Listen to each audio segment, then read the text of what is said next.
안녕하십니까. 저는 한국 킹제임스 성경 공부 카페를 운영하는 운영자 형제입니다. 제가 이번 시간에 중점 다루려고 하는 주제는 어, 라킨의 세대적 진리를 일부 인용할 텐데 성경의 시대들에 대한 것입니다. 어, 다시 정확히 말하자면 성경의 시대들과 인간의 죄 인식 문제에 관한 것입니다. 사람들이 라킨의 세대적 진리를 어, 예, 순초보로서 공부하다가 조금 오해할 수 있는 부분이다. 저는 그렇게 보았습니다. 사실은 저도 이 책을 공부했고, 뭐 지금은 다시 공부해야 되는 입장이죠. 왜냐하면은 음, 시간이 많이 지났기 때문에 몇 년 지났기 때문에 내용들을 다시 리마인드 해야 될 때가 오고 있다 하는 것입니다. 그래서 제가 어, 이 잘못된 이 시대 구분을 가지고 이 시대에 대해서 잘못 이야기를 하는 저 송요셉 목사에 대해서 이야기하기 위해서 다시 락센이 보게 되었던 것이죠. 그 사람이 지금 잘못 말하고 있는 부분이 어떤 거냐면은 본문을 보시면 여러분 아시겠지만은 양심 시대에 대해서 일단 이야기를 하고 있습니다. 족장 시대는 여기서 중심이 아닙니다. 양심 시대 그리고 율법 이전까지 그 사람들이 죄를 어떻게 지었고 어떻게 인식했는가 하는 그 문제에 대해서 굉장히 잘못된 설명을 하고 있다는 것입니다. 이거 흔히 할 수 있는 오해입니다. 예. 그러니까 제가 서달성 목사에 대해서 분석 비평하면서 이런 동일한 현상을 제가 발견했었던 것입니다. 서달성 목사라는 사람은 라킨의 세대적 진리를 읽었을지 안 읽었는지 저는 모릅니다. 근데 이야기를 하는 폼새를 볼 때는 아마 뭔가 비판할 거리를 찾기 위해서 대충 제목만 본 것이 아닌가 하는 인상을 조금 받았습니다. 뭐, 이 사람이 진정으로 이 책을 연구해서 읽은 것은 아니라고 저는 생각하는데, 그 증거 중에 하나가, 서달석이라는 사람은 양심 시대와 어, 율법 시대에 대해서 그 이름만 가지고 자기 마음 멋대로 생각한다는 것을 우리가 보게 되었습니다. 우리가 이 사실을 성경적으로 증명하기 위해서는 어, 일단 이 호칭이 이 명칭이 정확히 붙여진 것인가 이 명칭이 과연 아주 적절한 것인가에 대해서 한번 생각을 해보자 하는 것입니다. 이것은 사실은 성경에 그렇게 나온 용어는 아닌 것이죠. 성경에는 율법 시대라는 시대라는 말을 쓰지 않았죠. 양심 시대라는 말도 없습니다. 뭐 당연히 족장 시대라는 말은 더더욱이 없습니다. 예. 신약 시대라는 말조차도 이것도 하나의 우리가 편의상 붙이는 이름이지 그렇게 명명된 것은 없습니다. 성경에 없기 때문에 이 시대를 나눈다는 것은 이 세대주의를 공부하지 않은 사람한테는 굉장히 불합리하게 보이는 것이죠. 성경에 나오지 않으니까는 무엇 때문에 이거를 나눌 필요가 있는가라는 생각까지 하는 것입니다. 그런 기초적인 의문이 바로 서달석이 제출하는 의문이었던 것이고 저는 세대주의를 공부를 했고 이해를 하는 입장에서는 왜 이것이 필요한지를 인식하는 것입니다. 그 이야기를 너무 넓혀서 하지 않기 위해서 핵심만 다루고 하겠습니다. 제가 일단 그 무지의 때에 대한 구절을 먼저 다루고 넘어가야 되겠습니다. 이것이 그 라킨이 양심 시대를 정의하는 구절이기도 합니다. 예, 로마서에 있고 로마서에서는 로마서에 다른 구절이 있고 그리고 사도행전 30절에 이 무지의 때라는 말씀이 있습니다. 사도행전 17장 30절에 보면 이 무지의 때에는 하나님께서 눈 감아 주셨으나 이제는 어디에 살고 있는 어떤 사람에게도 회개하라고 명령하고 계시니라 라고 말씀하고 있습니다. 자, 이 구절은 깊이 생각해 볼 필요가 있는 구절입니다. 이 무지라는 것은 어떤 무지를 말하는가 우리가 잘 생각해 봐야 됩니다. 라키는 이것을 응용해서 이 의미를 응용해서 양심 시대에는 죄에 대한 무지 있었다라고 적용하고 있습니다. 제가 책을 보니까는 다시 정확히 보니까는 그런 생각이 좀 깔려 있다는 것을 우리가 볼 수가 있습니다. 라키는 무지의 때라 할지라도 인간은 하나님 앞에서 변명할 수 없다는 사실은 인정했습니다. 라킨도 양심 시대에 그리고 그 무지의 때라 할지라도 사람이 죄를 지으면은 자기 스스로 죄를 에서 멸망받는다는 사실을 안다. 그랬다는 사실은 인정한다는 것입니다. 율법 없이 죄를 짓고 율법 없이 죽은 사람들도 심판을 받는다라고 말을 하기 때문에 라킨도 그건 알고 있는데 이거를 정확히 얘기하지는 않았습니다. 기록되지 않은 율법이 있었다라고 라킨은 말하고 있고 그것이 바로 양심에 기록된 그 율법이었다라고 말을 하는데 이렇게 얘기를 하다 보면은 사람들이 무지의 때라는 이 말 때문에 막 헷갈릴 수가 있는 것이에요. 서달석 목사도 양심 시대에 대해서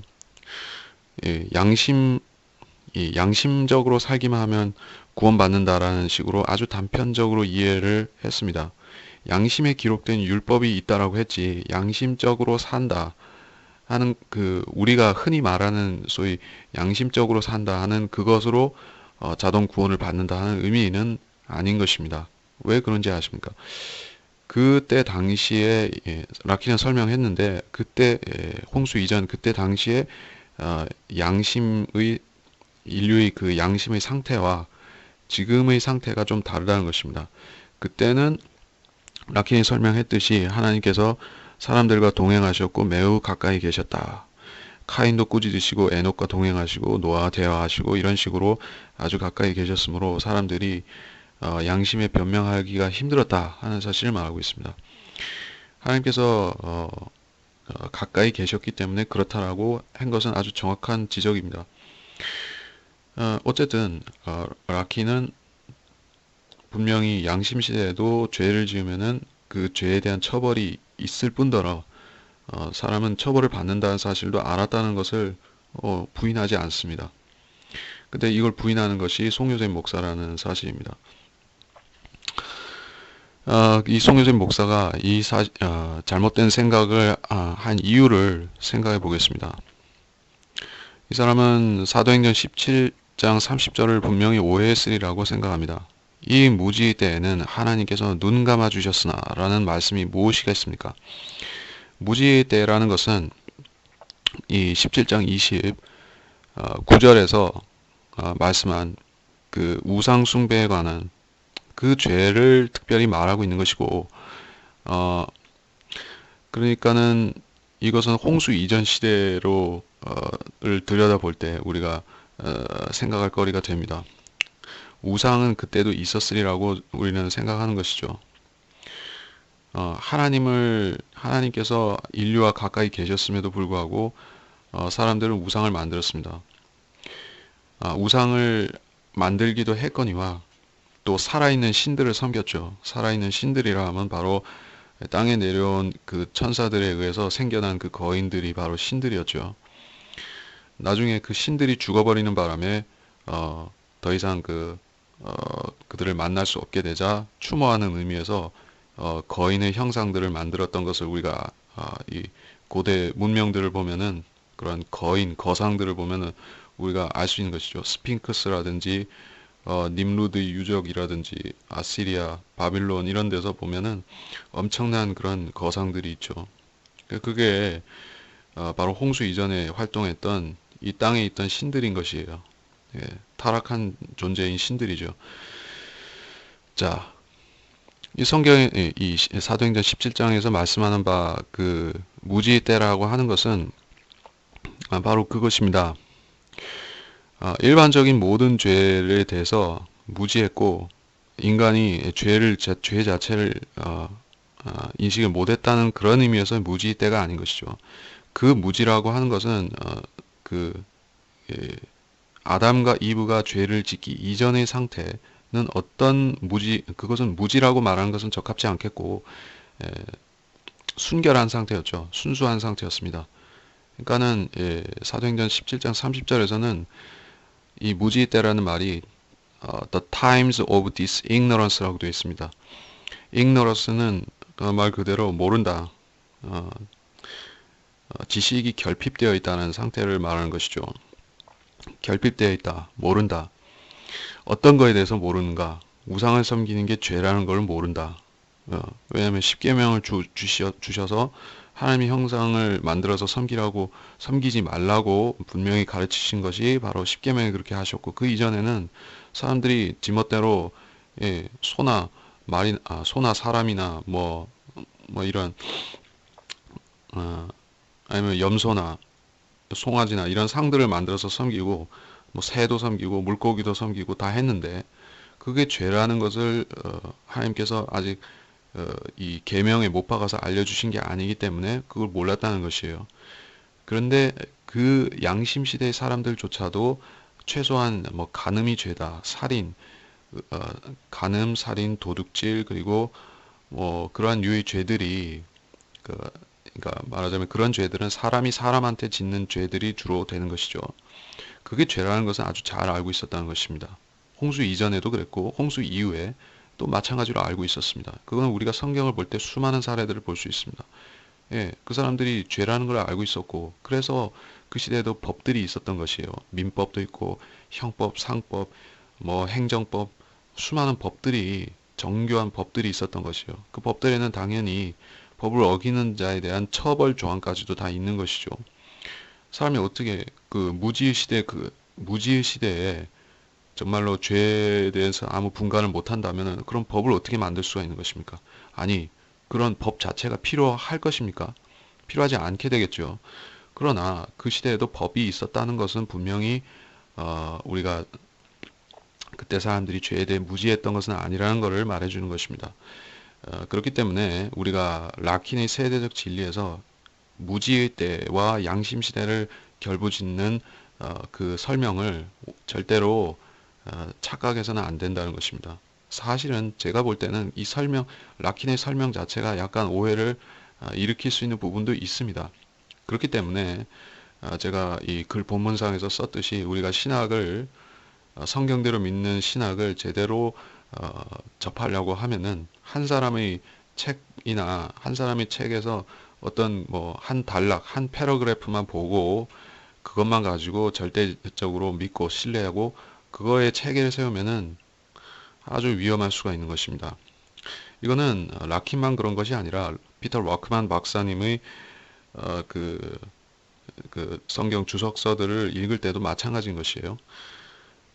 제가 이 얘기는 간단히 하고 넘어가도록 하겠습니다만, 잠깐 얘기하자면은 러크만 목사님의 이 성경 주석들도 사실은 굉장히 어렵습니다. 예, 쉬운 부분도 있고 어려운 부분도 있지만은 그 구성도를 우리가 보자고 하면은 어려운 게 상당히 더 많습니다. 예, 그래서 이거는 몇 번 읽은 다음에야 우리가 조금 이해를 하게 되는 정도다. 예, 그렇게 되어 있고, 이 라킨의 세대적 진리는 그거보다는 쉬운데 이 설명 자체가 조금 오해가 되는 부분도 있어서 그런 게 어렵습니다. 그리고 어, 좀 실제적으로 잘못된 부분도 있습니다. 그 시대적으로 다 풀지 못한 그런 해석이 있어가지고 지금 봤을 때 틀린 것이 있습니다. 그러니까 그런 거는 우리가 당연히 그 이후에 성경을 주석한 러크만 목사님의 해석으로 보충을 하면 되는 것이고, 그런데 이 러크만 목사님의 해석도 이분이 그 많은 성경 강해들을 했지만은 모든 구절들의 모든 설명들을 다 동일한 비중으로 꼼꼼하게 해서 사람들이 아주 잘 이해하고 받아들일 수 있도록 한 번 읽어서 그냥 딱 캐치해서 다 이해할 수 있을 정도로 그렇게 방대한 설명을 가지고 한 건 아닙니다. 사실은 그렇습니다. 사람으로서 그렇게 하기가 어렵죠. 왜냐하면은 많은 성경 주석들을 하다 보면은 결국에 하다가 조금 생략하고 넘어가는 부분도 있고, 또 이분이 이 농담이나 또 비꼬는 표현이나 그러니까 이 성경을 안 믿는 사람들에 대해서 잘못 가르치는 그런 사람들에 대해서 비꼬는 표현도 있기 때문에 그 표현을 가지고 그거를 잘못 이해해 가지고 오해할 수 있는 부분도 있습니다. 자, 이거는 그렇기 때문에 제가 말하는 것은 어떤 사람의 어떤 그 신학 책을 보더라도 우리는 그 균형 감각을 지켜야만 되고 또 신중하게 그걸 연구할 필요가 있다는 얘기를 하는 것입니다. 자, 이런 트레이닝 과정을 거친다는 것이 바로 이 성경대로 믿는 사람이 신학을 바로 세우는 바로 그것입니다. 목사가 되려고 해서 공부를 하는 거기에만 필요한 게 아니라 우리가 신학을 올바로 공부하려면 꼭 이렇게 해야만 됩니다.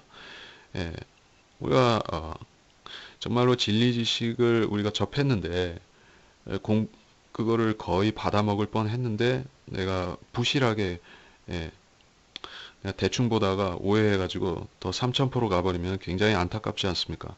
이 지식을 어, 이 지식이 아깝지 않습니까? 그렇기 때문에 우리는 이 공부할 때 더 신중해야 된다는 것이죠. 한두 가지 생각을 내 생각이 더 좋은 것 같아가지고 내 생각대로 하면은 좋을 것 같지만은 그래서 내가 딱 봤을 때 예, 이분이 실수하셨구나. 라킨이 실수했구나. 라크만 박사가 실수했구나 하고 내가 지금 생각한 게 더 옳은 것 같아서 딱 따라가 보면은 좀 지나 보면은 내 생각이 틀린 걸 발견할 때도 있습니다. 자, 그렇기 때문에 우리는 배워야 되는 것이에요. 성경을 공부하고 또 배워야 되는 것이에요. 그런데 이 사람, 그 송유세 목사라는 사람은 제가 다른 강의에서도 여러 번 말했지만 독학입니다. 이 성경들을 믿는 신학에 있어서는 완전한 독학입니다. 이 사람은 책들을 가지고 공부를 했습니다. 실질적으로 제가 봤을 적에 이 사람의 신학을 전체 줄기를 세운 그 토대는 라킨의 세대적 진리에 있습니다. 그래서 이 사람은 대중들 앞에 그리고 자기 신도들 앞에 예, 세대적 진리를 오직 한 가지 이걸 들고 나와서 이걸 가지고 전체를 세대주의 전체를 다 총괄할 수 있는 이걸 가지고 다 훑을 수 있는 것 같이 이야기를 하는데 그건 좀 잘못된 이야기란 것이죠. 세대적 진리를 통해서 우리가 해결받을 수 있는 부분이 있고 안 되는 것이 있습니다. 안 되는 게 사실 많이 있습니다. 이 책이 성경 전체를 다 총괄해서 이해할 수 있도록 되어 있는 책은 아닙니다. 이 책에서는 우리가 성경을 어떻게 시대적으로 세대적으로 나눠서 공부해야 되는가 하는 그러한 규범을 제시해 준다. 이렇게 받아들여야지 이것 가지고 한 큐에 다 해결된다. 이 책만 공부하면 성경에 통달한다. 이런 수준은 아닙니다. 절대로. 그게 100년 전 책이라서 꼭 그렇다는 얘기는 아닙니다. 뭐 100년보다 더 오래된 책에서도 우리가 감명을 받으려면 얼마든지 받을 수 있습니다. 예, 라킨 세대적 진리보다 더 오래된 책인 그 알렉산더 히즐롭이라는 사람이 쓴 그 두 개의 바빌론이라는 책에도 굉장히 예, 우리가 이 두 종교의 뿌리, 그 바빌론과 또 에, 하나님이 종교의 두 뿌리에 대해서 우리가 잘 볼 수가 있습니다. 이거를 굉장히 방대한 데이터를 가지고 그 사람이 쓴 책이에요. 그래서 시대를 초월해서 우리한테 감명과 교훈을 주는 그런 유익을 주는 신앙 서적들이 있음에도 우리가 한 가지 유념해야 될 것은 이것입니다. 예언을 특별히 성경의 예언 분야를 다루는 책에 있어서는 우리가 과거의 책에서부터 시작해서 현재의 책이 그 순차적으로 발전되는 부분이 있다는 것이요. 물론 잘못된 신학자들 그런 교단 신학에서 가르치는 것들은 발전이 없습니다. 그것들은 500년 전이나 300년 전이나 100년 전이나 지금이나 수준 차이가 사실상 없습니다. 무천년주의라는 이 잘못된 개신교 신학이 뭐 이를테면 500년 전, 400년 전에 개혁자들이 주장했고 가르쳤던 거에서 지금 뭐 크게 발전한 거가 있을 것 같지만은 없습니다. 똑같습니다. 하나도 발전한 거 없습니다. 단지 뭐 사람들이 주석을 붙이는 사람들이 좀 더 늘어났을 뿐입니다. 그래서 책만 좀 두꺼워졌을 뿐이죠. 예, 후천년주의라는 것도 마찬가지고 그때보다 책만 더 두꺼워진 것 뿐이지 실질적으로 내용상 발전한 건 아무것도 없습니다. 예, 그런 형편이고 지금 우리가 공부하는 이 세대주의라는 것은 성경을 올바로 나눠서 공부하는 것이고 특별히 그렇게 하는 이유는 우리가 예언을 올바로 다루기 위해서 그렇게 한다라는 것입니다. 그래서 이 세대주의 신학은 우리가 경로를 올바로 쫓아서 과거부터 현재를 공부하게 되면은 발전하는 코스가 보인다는 것이에요. 그래서 발전 경로와 발전하게 되는 그 주요 인물들이 있고, 그래서 우리가 피할 수 없게끔 피치 못하게끔 러크만 목사님이라는 존재를 그 길목에서 만나게 되는 것이죠. 왜냐하면 이분이 전체적으로 세대주의의 수준을 어, 마지막 때 필요한 그 수준까지 끌어올린 분이 바로 라크만 박사이기 때문에 그렇습니다. 물론 이 라크만 박사님조차도 온전한 수준까지는 아니죠. 예, 이 시대에는 또 하나님께서 더 세밀하게, 더 정밀하게, 더 확실하게 예언의 지식을 요구하시는 수준이 또 있지만은 그거는 또 그때 요구되는 것이고, 라크만 목사님은 하나님이 그때 당시에 20세기 후반부에 그리고 최근까지 하나님께서 요구하신 그런 그 예언의 해석 수준을 충족하신 분인 것이에요. 그래서 우리가 그거를 공부하게 되면은 어떤 유익이 있는가? 바로 우리 자신이 다음 단계로 건너가야 되는 우리 자신이죠. 앞으로 올 시대에 얼마나 더 많은 날들이 대환란까지 남았는지 우리는 잘 모르지만은 이 남은 날들 동안에 하나님께서 우리한테 사역을 시키실 때 우리한테 요구하시는 그 수준을 우리가 달성하기 위해서 바로 우리 직전 시대에서 활동하셨고 아직까지도 현역으로 계시는 이 라크만 목사님의 성경 공부를 통해서 우리가 바로 우리 자신을 세울 수 있는 것입니다. 자, 이렇게 바로 이 세대주의라는 것은 과거에서 현대까지 현재에 이르기까지 하나님께서 발전시키신 신학인 것이에요. 이거는 누구 혼자의 생각이 아니라 실제로 그렇게 하나님께서 증거들을 보여주신 것입니다. 예, 세대주의를 빼고는 아무도 이스라엘의 국가적인 회복이라는 것을 예견하지 못했습니다. 그리고 이스라엘의 물리적 회복뿐만 아니라 영적인 회복도 우리가 예견하고 있는 것이고 그런 것은 우리가 세대주의를 통해서만이 알 수 있고 이해할 수가 있습니다.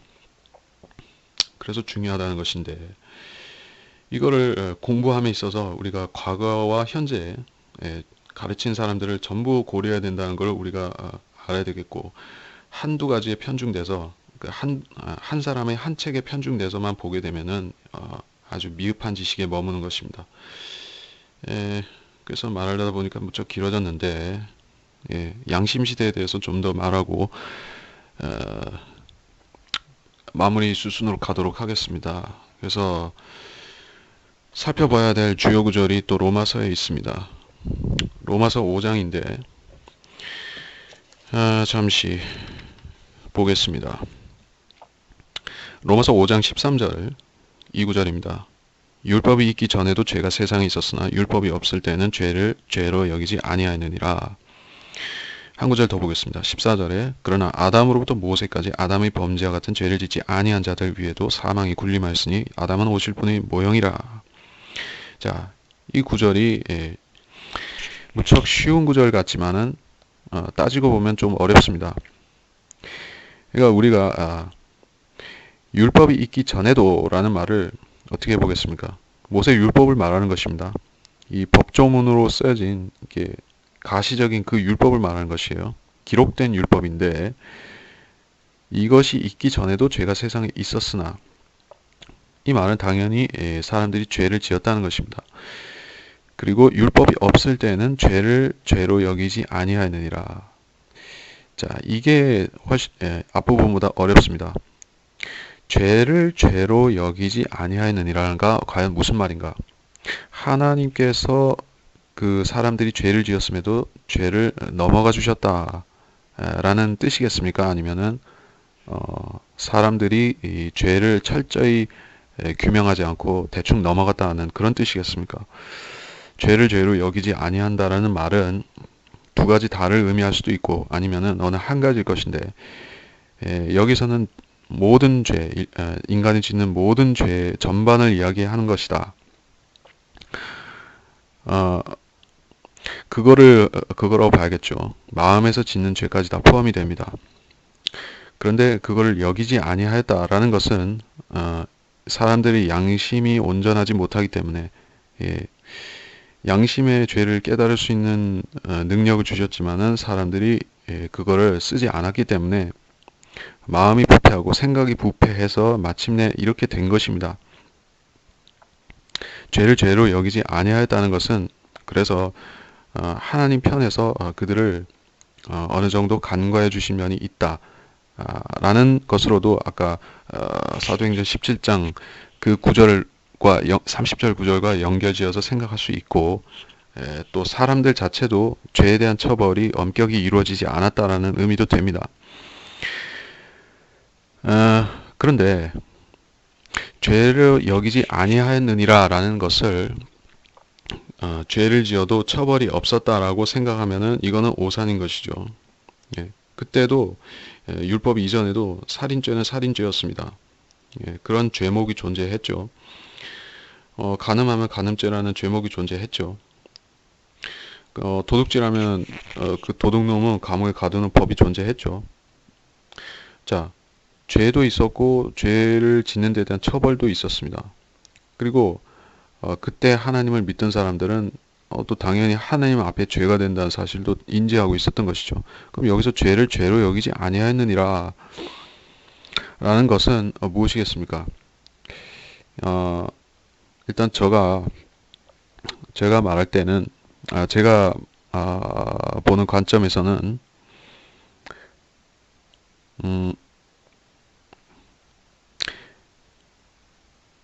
사람들이 죄의 문제를 간과하고 있었다.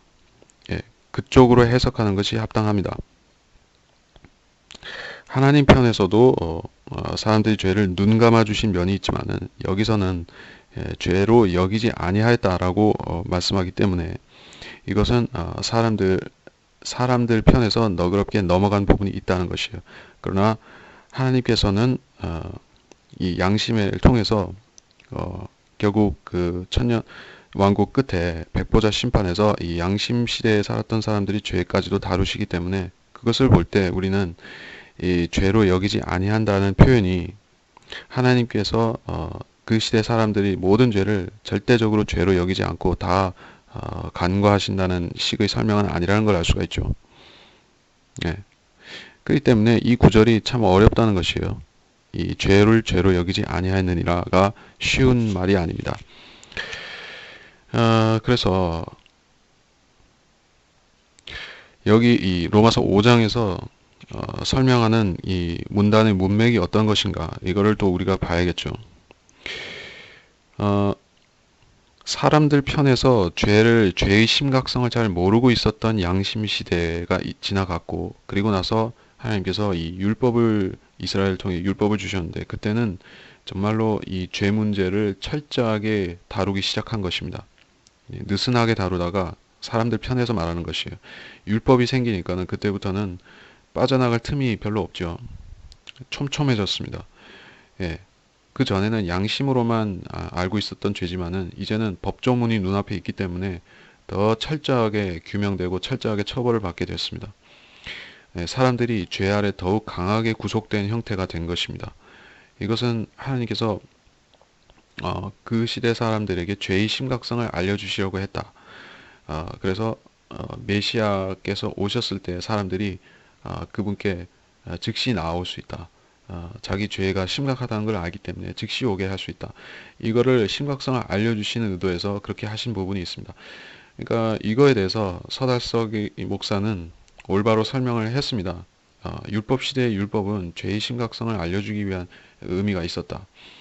그래서 메시아가 오셨을 때 사람들이 회개하도록 하기 위해서 하나님께서 율법을 그렇게 강력한 율법을 주셨던 것이다. 그 자체는 맞는데 율법의 기능이 그것이 전부는 아니었다는 것이죠.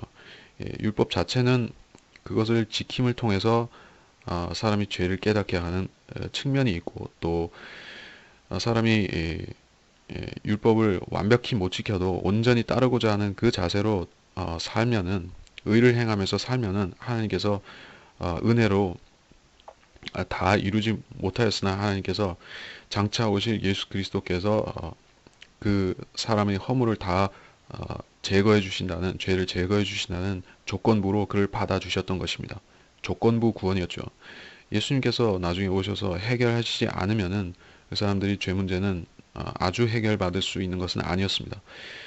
그렇게 간과해 주심이 율법 시대조차도 있었다는 것이에요. 예, 그것이 바로 하나님의 은혜였다는 것입니다.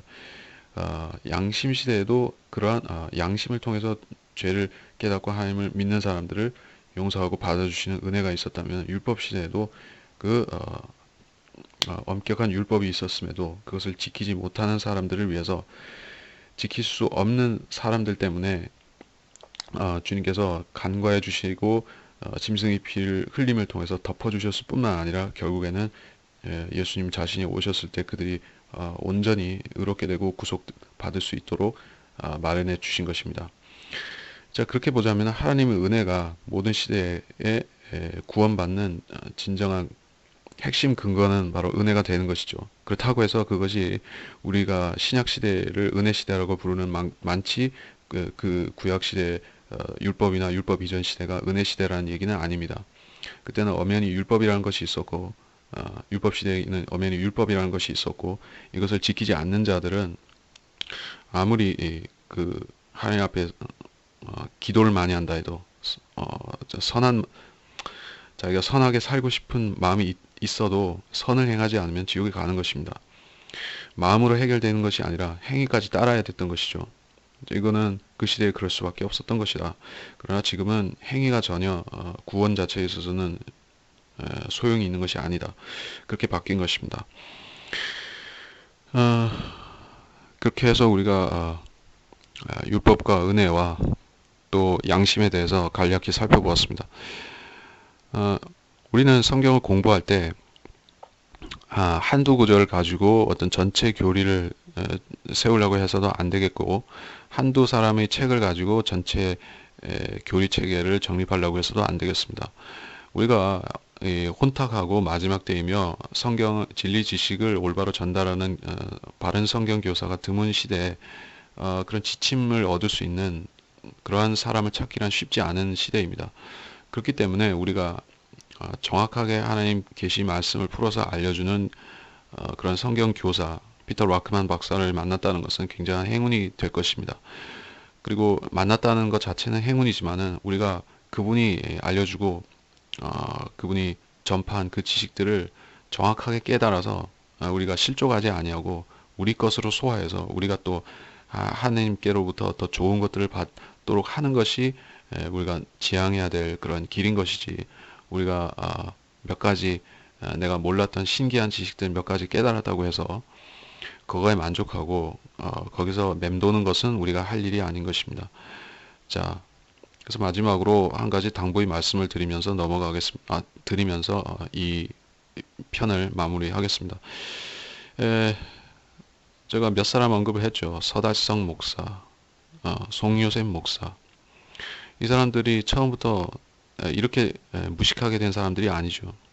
처음에 사실 이 사람들도 자기 나름 공부를 많이 하고 연구도 많이 한 사람들입니다. 성경을 한두 번 읽었겠습니까?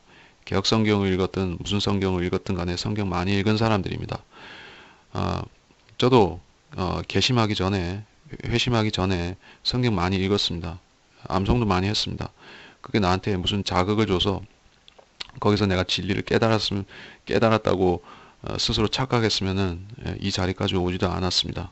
그러나 저는 제가 읽으면 읽을수록 무식할 뿐이라는 것을 제가 알았기 때문에 올바른 진리를 만났을 적에 저는 그 진리에 무릎을 꿇은 것입니다. 진리에 한번 무릎 꿇고 거기서 주님께서 주시는 좋은 지혜들을 우리가 받아 취하면은 그 지혜는 우리를 그대로 무장시키는 하나님의 병기가 되는 것입니다. 영적 무장이라는 것은 성경을 이해하지 못하는 성경을 믿지 않고 이해하지 않고 공부하지 않는 사람한테는 해당 사항이 없는 것입니다. 하나님께서는 반드시 성도에게 이 지혜의 말씀, 지식의 말씀, 예언의 말씀으로 무장을 하라고 강권하시는 분입니다. 우리가 말씀으로 우리 체질을 강화시키지 못한다면은 세상 지식은 우리를 좀 먹어들고 우리를 더 수준을 나약하게 만드는 것입니다. 서달성 목사라든지 송요셉 목사가 왜 가장 바른 성경, 옳은 성경, 진리 말씀이 눈앞에 있는데도 그 진리에서 좋은 것들을 받아 취하지 못하고 그 겉핥기만 하다가 자기 지식의 꾀에 빠져서 결국엔 다른 길로 가고 있는 것입니까? 그런 사람들로부터 우리가 얻어야 될 또한 반면 교사의 교훈이 있을 것입니다. 단지 저는 그 사람들이, 특히 송요셉 목사 같은 사람이 잘못 가르치는 것을 보고 그 비판을 하고 비판해서 만족하고 거기서 끝내자는 것은 아닙니다. 여러분이 이 강해를 지금 들은 이유도 한 사람이 그렇게 잘못되었구나, 저 사람은 성경을 잘못 알았구나 하는 걸 그냥 알고 넘어가는 것은 의미가 별로 없습니다. 나도 만일 내 입장이라면 어떨까? 내가 성경을 가르치는 입장이라면 어떻게 다르게 할 수 있을까? 그거를 생각하면은 더 교훈을 받을 수 있습니다. 어, 예, 얘기가 장황해졌죠. 그래서 저는 이렇게 다수 앞에서 가르치는 입장에 별로 서본 일은 없습니다. 다수 앞에서 선 적은 없고 이렇게 강의를 혼자 하는 것이죠. 그래서 제가 얻는 유익이라고 하면은 많은 사람들이 이 강의를 통해서 하나님 말씀의 두려움과 이것을 믿을 때 우리가 받는 은혜를, 그리고 우리가 이 말씀을 고지고대로 안 믿을 때 우리가 어떻게 속는지, 어떻게 세상에 속고 자기에 속고 하는지를 알았으면 좋겠다는 것입니다. 첫째로 우리가 하나님 앞에, 말씀 앞에 취해야 될 합당한 태도는 두려움입니다. 그리고 우리가 이 말씀을 두려움으로 받을 때 하나님께서 우리한테 진정으로 복 주신다는 사실을 또한 믿어야 되는 것입니다. 하나님께서 우리한테 준비하신 가장 큰 복은 이 말씀을 깨닫는 복입니다. 이 말씀을 믿을 뿐 아니라 또한 깨닫게 되는 복입니다. 그러면 우리가 다른 부차적인 것들은 우리가 전혀 염려할 필요가 없습니다. 필요하면 우리가 받을 수 있는 것입니다. 언제든 구하면은 다른 것들은 받을 수 있습니다. 그러나 우리가 반드시 노력하고 힘써야만 받을 수 있는 것이 바로 이 진리 지식입니다. 이것 없이는 다른 복도, 어떤 복도 받을 수 없습니다. 받았다 생각해도 그건 속는 것입니다. 마귀도 동일한 물질적인 것들은 다 줄 수 있기 때문입니다. 여러분 이 사실을 꼭 인지하시고 이제 앞서 말했던 모든 우리가 진리 지식들을 신중하게 다뤄야 된다. 양심 시대라든지 율법 시대를 우리가 건성으로 생각하고 판단하면은 결국에 이 송요셉 목사 같이 틀리게 가르칠 수 있는 그것도 우리는 똑같다는 것을 우리가 알아야 될 것입니다. 그리고 하나님 앞에, 진리 말씀 앞에 올바로 서서 이 말씀을 붙들고 우리가 믿음 생활을 할 수 있기를, 여러분도 그렇게 믿음의 진보를 이룰 수 있기를 간절히 기도드립니다. 감사드리며 위대하신 주 예수 그리스도의 이름으로 기도드립니다. 하나님 아버지, 이 말씀 강해를 들은 분들이, 모든 청취자들이 이 진리 말씀과 이 지식의 신중함을 알아서, 이 가치를 알아서 이것을 하나님께서 아무한테나 그렇게 주시는 그러한 싼 지식이 아니라는 걸 알게 되기를 원합니다. 이 세상에 진리를 가르친다고 하는 책도 많고 학교도 많고 또 사람들도 많습니다. 그러나 그 대부분은 진리가 아닌 쓴물을 퍼다 먹이는 그런 사기꾼들입니다. 우리 주님께서는 우리를 사기꾼들한테 안 넘어가게 하시고 우리가 진리의 포로가 되게 하시려고 예수 그리스도를 보내주셨고 소중한 말씀을 주셔서 그 소중한 킹 제임스 성경 말씀 가운데서 올바른 진리를 찾게 하셨습니다. 이 진리의 말씀은 아무한테나 주시는 그런 싼 값이 아니라는 것을 우리가 알았습니다. 주님께서 주님의 피값으로 사신 이 교회에만, 이 살아있는 교회에만 주시는 지식입니다. 우리가 이 진리를 받을 수 있다면 우리는 하나님의 살아있는 지체입니다. 그러면 우리가 진리를 올바로 깨닫고 이 깨닫는 것을 나누고 가르칠 수 있게 해주시기를 원합니다. 우리는 진리의 지식에 대해서, 이 말씀에 대해서 배운 것보다, 이미 깨달은 것보다 앞으로 알아야 될 것들이 훨씬 더 많이 있습니다. 알아야 될 것들은 많지만은 우리가 가는 걸음은 너무나 느리고 우리 자신이 볼 때도 너무나 답답한 행보인 것입니다. 주님, 그러나 주님께서는 신속히 이 모든 일을 이루시기를 원하시오니 우리의 영적 진보가 주님의 원하시는 수준에 맞춰서 진일보할 수 있도록 우리를 돌보아 주시기를 간절히 기도드립니다.